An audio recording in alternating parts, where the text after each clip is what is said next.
You're about to see something priceless when Piers Morgan had the ingenious idea of putting together Douglas Murray and a gay comedian, James Barr, on the same panel. I think we saw a firework display of hilarious comebacks from Douglas on the debate around trans pronouns and his own identity as a gay man. But I think more than that, this segment, which centers around singer Sam Smith's flamboyant and sexualized musical displays, reveals the many holes in the ideology that wants to foist a certain view of gender on society. I know there's a deeper idea here we need to explore, but take a look at this before we dive in. Douglas, let me start with you. I don't get this Sam Smith thing. It just seems like every week he deliberately...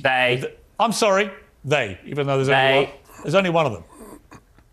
Why is Sam Smith they? No, please do address Douglas first, but I just need to correct you if you're going to misgender. That's how they identify themselves, Piers. Why is one person they? Because that's how they identify. Why have I got to go along with it? Because they've asked you to. So what? No one's asked me to. Even the Pope respects people's pronouns now. I don't have to respect anybody's pronouns. Well, that's fine, as long as that's your decision. My pronoun is hottest man in the world. Yeah, well, I'm happy to call you that, Well, go on then. Some may disagree, but if that's what you are, then cool, I will address you as the hottest man in the world. Throughout the entire interview? Throughout the entire interview. Okay, let's stick to that. James Barr is so predictable on issues like this, but didn't he just defeat his own point there in the end by claiming that someone might disagree with calling Piers what he wants? I think that's why sarcasm works so well in a situation where there's obviously little room for rationality. Though, to be honest, Piers Morgan himself has been a bit of a paradox on this issue, because if he truly has a position against mandating trans pronouns, he wouldn't buckle under pressure from a young comedian guest so quickly.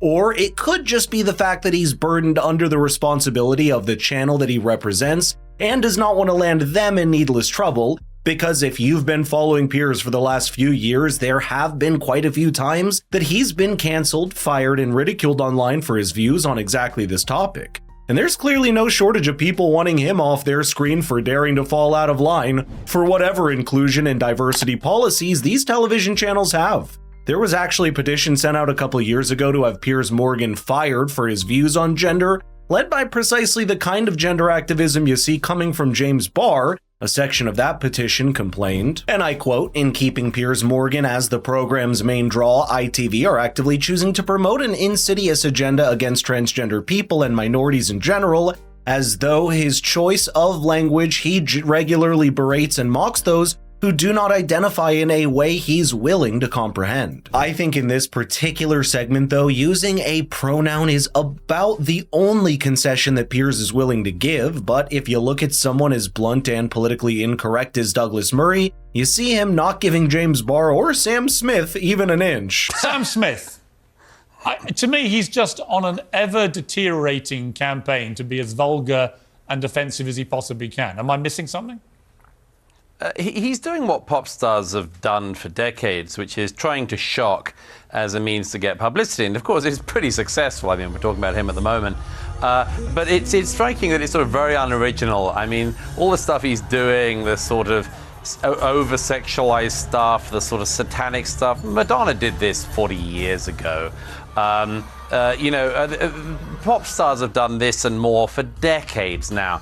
I have to say, it's one thing to be offended at not being referred to by your preferred pronoun, and it's a whole other level to be offended for it on someone else's behalf, even in their absence. Think what you will of Sam Smith, but the idea that someone being edgy and breaking norms and taboos in their art would need to be validated by pronouns is certainly worth a second thought. Imagine someone like Prince or David Bowie. They've all pushed cultural boundaries through their music without needing a trivial affirmation from the same people they were trying to rile up with their musical acts. It's kind of ironic that whatever version that Sam Smith is doing, all of it is overshadowed by arguments about his ever-changing gender identity and pronouns, almost to the point that it became Sam's claim to fame on much of the online world. You do have to wonder what makes TV shows and media like this almost censor themselves and their hosts into using preferred pronouns, because there's really no overarching policy or directive in either the US or the UK that forces them to do that. It's mostly just a self-imposed censorship where Piers was likely told which pronouns to use to not land the channel into more trouble or controversy. Douglas being a guest on the show perhaps isn't bound by the same considerations, and it's refreshing to hear him use that linguistic freedom to make jibes like this. Do you think what we're looking at right now is sexy? Yes, I do. Yeah, I mean, seriously. Would you shag it? Would I shag it, did you say? Well, there's a question.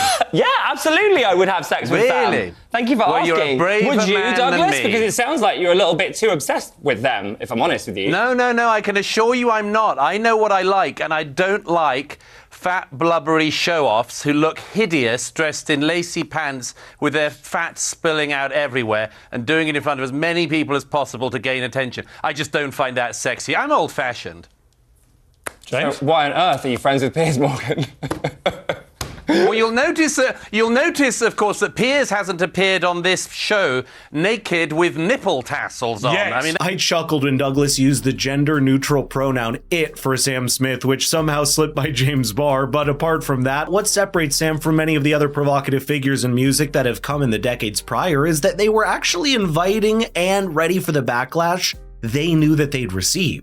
Never someone done something so unconventional as standing on stage dancing suggestively half naked in a devil costume and then expect people to accept it like they would any other musical performance. It's that insistence on seeing the art and the artist a certain way that grates against many people today, and it arguably flies in the face of what art is even meant to be. James Barr is probably too young to have witnessed what people like Madonna or David Bowie did decades ago, but back then, the edgy side to their characters were accompanied by zero need for approval and acceptance. They knew they were pushing boundaries and they knew what to expect for it, but when your Sam Smith and your personal identity is practically all that has become of your artistic avatar, it's vital that this identity remains protected. Speaking of which, watch James Barr fall back on the same trope of identity politics in a response to Douglas Murray, but making one small mistake in the process. You know what? You're both cis, white, straight men. You can carry on. I'm not a cis anything. Right. Honestly, I'm not. Just carry on. I don't even know what cis is. Piers,